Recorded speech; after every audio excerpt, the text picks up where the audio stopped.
मिला के नजरिया दो चार ठुमका लगा देना जरा जरा थोड़ा थोड़ा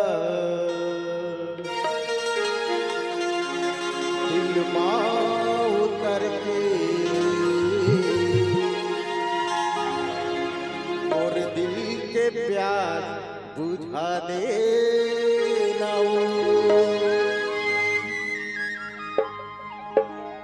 हिला के कमरिया मिला के नजरिया हिला के कमरिया मिला के नजरिया दो चार ठुमका लगा देना जरा जरा थोड़ा थोड़ा दिल मां उतर के और दिल के प्यार बुझा देना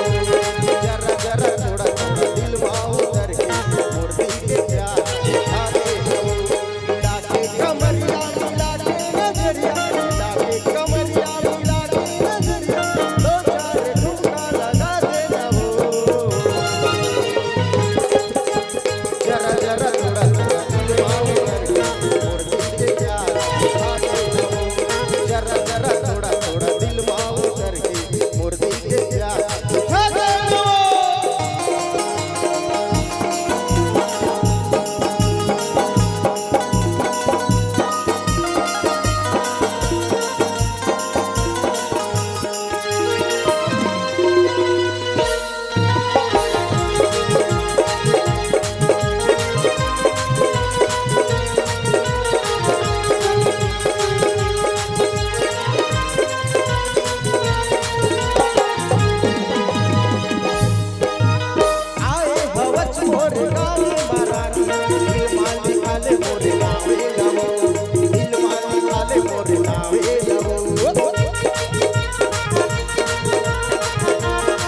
जरा जरा थोड़ा थोड़ा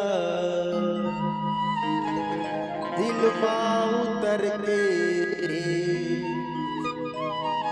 मोर दिल के प्यास बुझा देना वो जरा जरा थोड़ा थोड़ा दिल माँ उतर के मोर दिल के प्यास बुझा देना वो मिलाके कमरिया मिला के नजरिया मिला के कमरिया मिला के नजरिया तो जाने ठुमका लगा देना वो जरा जरा थोड़ा थोड़ा दिल माँ उतर के मोर दिल के प्यास बुझा देना वो जरा जरा थोड़ा थोड़ा दिल माँ उतर के मोर दिल के प्यास बुझा देना वो मोर दिल के प्यास बुझा देना वो मोर दिल के प्यास बुझा देना वो मोर दिल के प्यास बुझा देना वो मोर दिल के प्यास बुझा देना वो मोर दिल के प्यास बुझा देना वो मोर दिल के प्यास बुझा देना एक गाना और गाइए, अदाड़ी जी एक गाना और गाइए।